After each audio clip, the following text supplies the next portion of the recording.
Hello, and welcome to this edition of Nashville Masterclass. Today we're going to talk about a personal story of mine, one where I ran for 3 days with no food and water through the streets of Los Angeles in deep amphetamine psychosis. Now, during this time, the Occupy Wall Street movement had moved all across the country, the two biggest being in New York and Los Angeles. Now, every day I would go to the methadone clinic at the VA on Temple Street, and I would pass the courthouse where Conrad Murray was on trial for killing Michael Jackson. And when you get to City Hall, you see thousands of protesters. And if you ask them what they were protesting, they would say, the man. Succinct and ambiguous. Much like Los Angeles. Now, at this time, me and my insane, schizophrenic, mean girlfriend were staying in South Central on the corner of Normandy and Imperial by the South LA Sheriff Station. And she had kicked me out as she was wont to do on a whim. And also at this time, my stepmom, being a traveling nurse, was working in Los Angeles. My parents were staying there temporarily, so I would stay with them. And also at this time, I had acquired me a croaker, which in old junkie parlance is a doctor that you pay to prescribe you whatever you want. And I got him to prescribe me methadone tablets, Xanax bars, and Adderall. I have been taking all of these medications, plus the methadone from the clinic, and I hadn't realized how erratic my behavior was becoming. I would have to travel from Culver City, where my parents were staying, all the way to downtown, and that is a very long way if you don't have a car. And so I would end up staying all day with the protesters just to hang around. I didn't have anything better to do, and then go back at night. One night, I went back to my parents and apparently informed them that the aliens were going to land in 15 minutes. And I also took my dad's checkbook and claimed it was my own. And I really thought it was. I thought I'd gone and started a checking account that day. It took them a while for them to really persuade me that it was in fact not mine. That night, they eventually kicked me out. And I was just kind of wandering around Los Angeles in an amphetamine, benzodiazepine, and opioid haze. I attribute the aliens landing to the fact that the LAPD were flying helicopters low over the protest that night. Now, on the night that started, I remember telling a group of guys I would go buy them something to eat.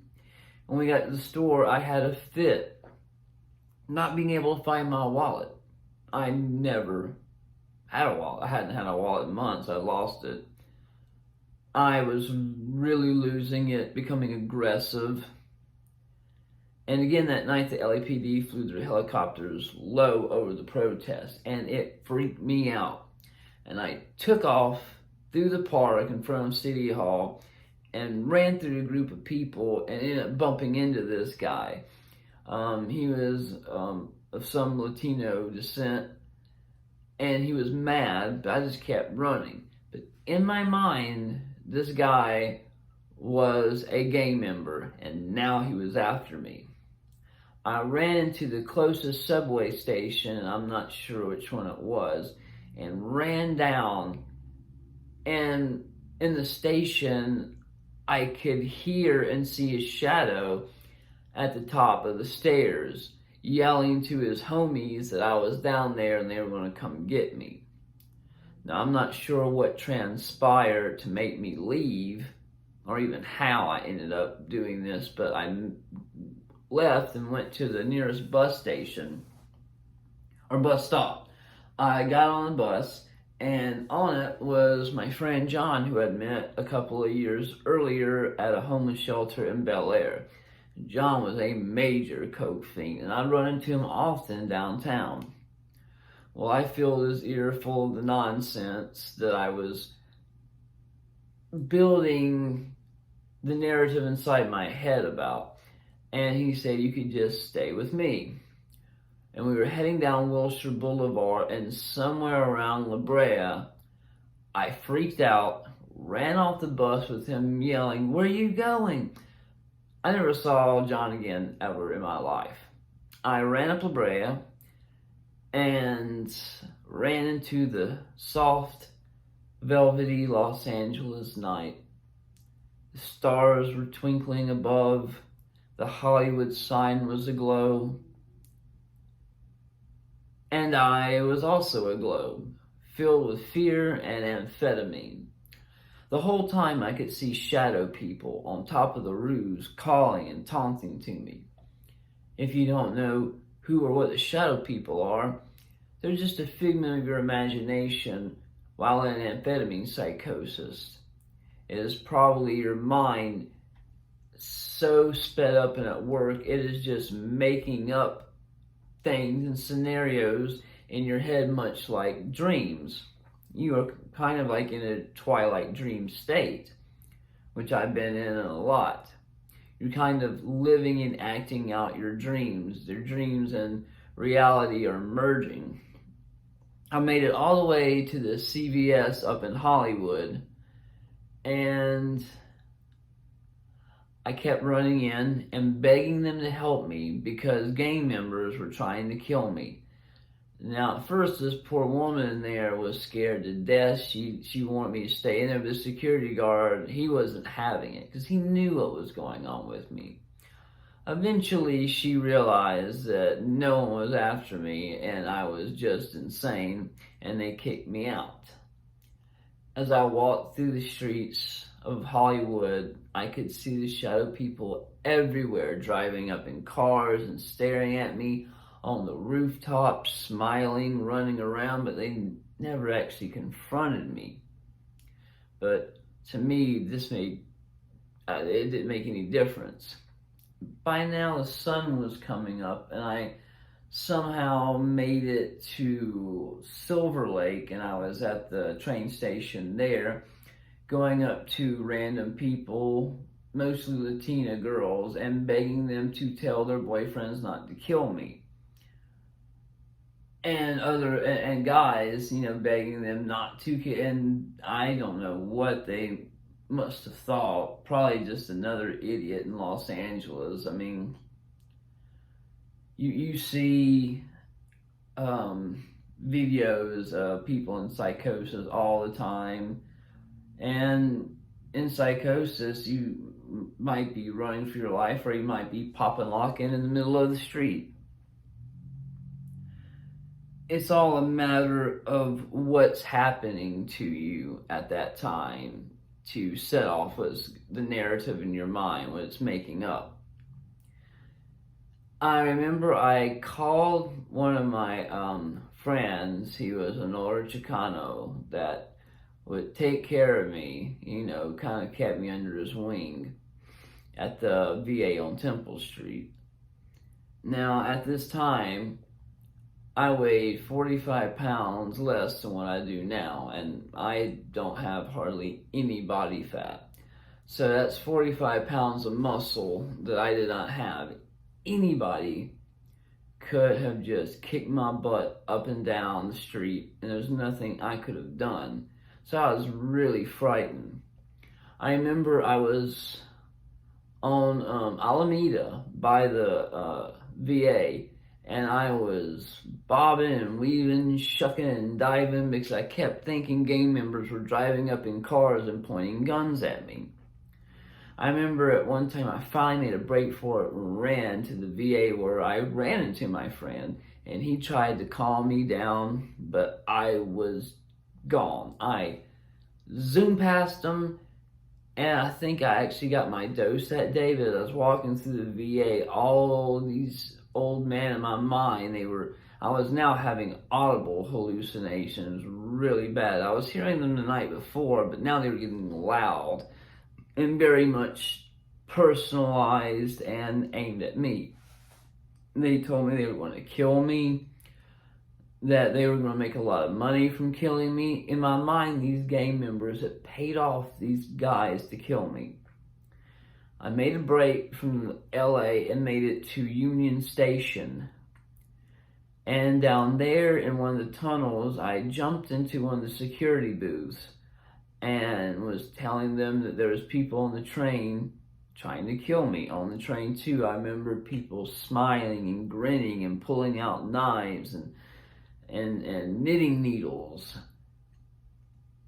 And I get out of the Union Station and I go to the park that's in front of it.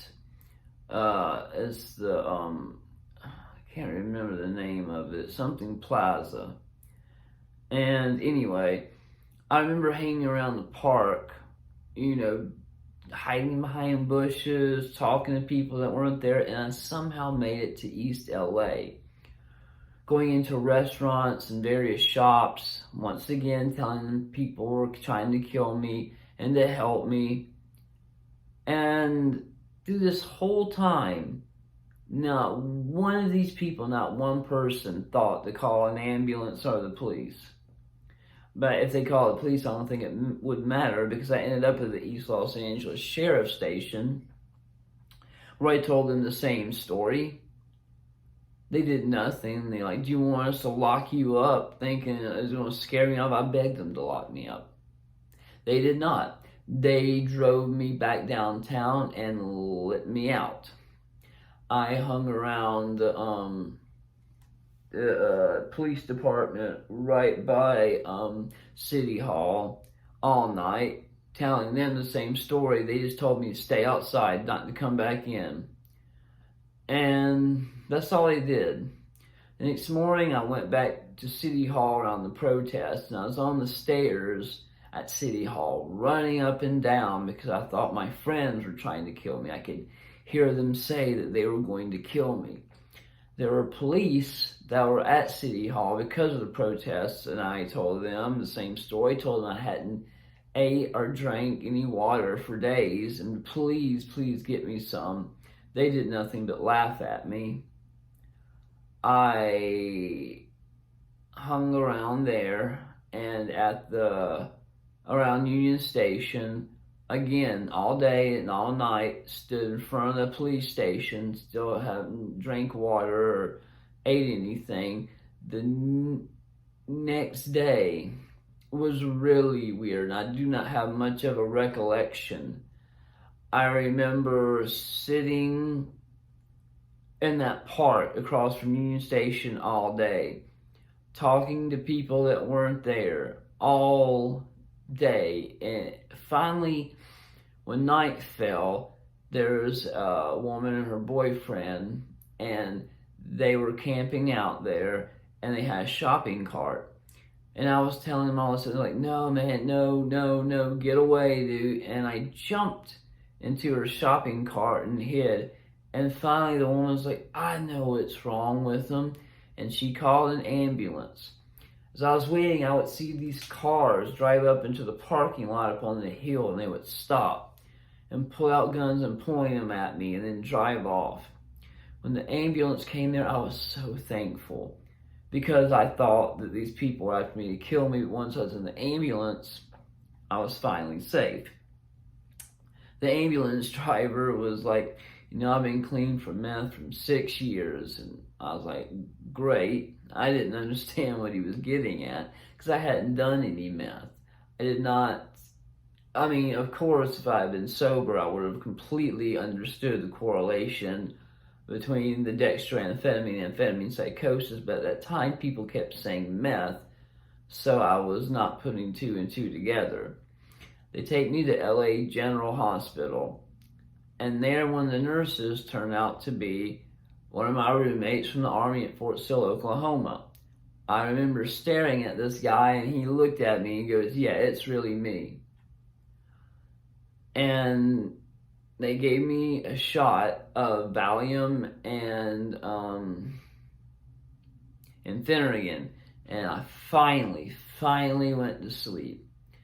The next day, I wake up, and the psych ward there, this is all it is on the bottom floor. It has a bed, like 20 beds, and everybody's on their bed. You're not allowed to get off your bed, and that's all day, every day, all night. The only thing you can do is get up and go to the bathroom. You eat in your bed, you sit in your bed, you wallow in your bed, and that's it.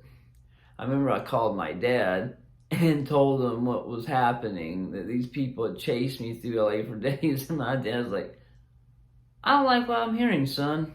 Not one bit. And he hung up. I was still convinced that what I experienced was real. Now, I was getting really sick. I hadn't had any medicine, any methadone in a while. And I told the nurse I was on methadone. He's like, "Well, it's Saturday. None of the clinics were open." But luckily for me, the VA outsourced its methadone program during the weekends to this other clinic called BART. And of course, they were open on the weekends. And they called, and just in time, right before they closed, they got confirmation that I took methadone in my dose. So I at least got that. For the next 3 days, I stayed there and slowly came down and realized that none of what I feared actually happened. There had never been anybody chasing me. There was never anybody with guns. All these people I heard say they were going to kill me, they never said anything like that. I was finally released, and when I left, I was waiting at the bus stop in front of the county hospital, and there, right on the bus stop, were two milligram Klonopins just sitting there. And I stared at them for a while thinking, am I tripping again? But no, they were real. I went back to the protest, and they're like, my friends were like, "Well, thank you for coming back sober." And I explained to them what happened, and I left my bottles of medicine there. No one had messed with them. I was like, "Anybody want these Adderalls? You can have them." Now, I stayed there in Los Angeles for another couple of weeks. Everybody started leaving the 2 days later when I came back, the cops finally did bust all the protesters, shooting us with rubber bullets, CS gas, tasing. Everybody went to jail that didn't get out of there. I did get out. You could hear people screaming all over downtown, and you could hear on the radio and the reporters there, you could hear in the background people screaming. And the next day, Mayor Villarosa had the audacity to say that nobody was hurt. There's a lot of people seriously hurt. And people, we all started leaving the area. Some people tried to stay around the area, but they put a fence around the park. And that's the last time I ever saw the park like that, was with the fence around it. A few weeks later, my mom had been begging me to go home, and I got on a Greyhound. It takes 3 days. When I was about 6 hours out, I called my mom and told her we were going to be a little late, and to tell my aunt who was picking me up. When I get to the bus stop, no one's there to pick me up. So I called my aunt. She comes and picks me up and says that she'd been trying all day to get a hold of my mom. But probably my sister had taken her out. My sister didn't go take my mom out anywhere because my mom was a drug addict. And my sister didn't want to be around that. Well, we get to my mom's apartment, and of course the door is locked, but she had a sliding glass door, and for once it was open, it was unlocked, and I went in, and me being the junkie that I am, saw her bottle of Klonopin and quickly dumped a bunch into my hand. I go looking around, calling her name, and find her dead on the floor in the kitchen with all my favorite foods on the counter waiting for me to come home. The doctors never found a cause of death, so best hypothesis would be an aneurysm. I had to tell my aunt, my uncles came, people crying, they took my mom out. It was a huge, horrible ordeal. I remember being left there in my mom's empty apartment waiting for my stepmom and dad to come pick me up. I did what I normally do in those situations, which is denial, and I denied it. What was happening? I mean, I knew it had happened, but I was just putting these emotions aside. Went to my mom's funeral in deep withdrawal and started, for the first time ever, a real withdrawal from drugs. I was stuck at my parents' and they made it happen. There was no way I could have gotten anything, and it took months and it was agonizing. But that's a story for another day. I'm sure most anybody that sees this has had an experience close to that. If you do, leave it in the comments. People can laugh at these things and they can learn from it. There's no reason to have something like this happen and not use it for good or for a learning experience. And in hindsight, a lot of what had happened to me was funny. Some of it was terribly sad. But one thing is, anybody can hear these stories and learn something from it. We can also share emotions where we've been through something similar and we have empathy for each other. And, oh, I know what that's like. So, I will bid you guys adieu and have a nice night. Be kind to yourselves and try to love yourself. Goodbye.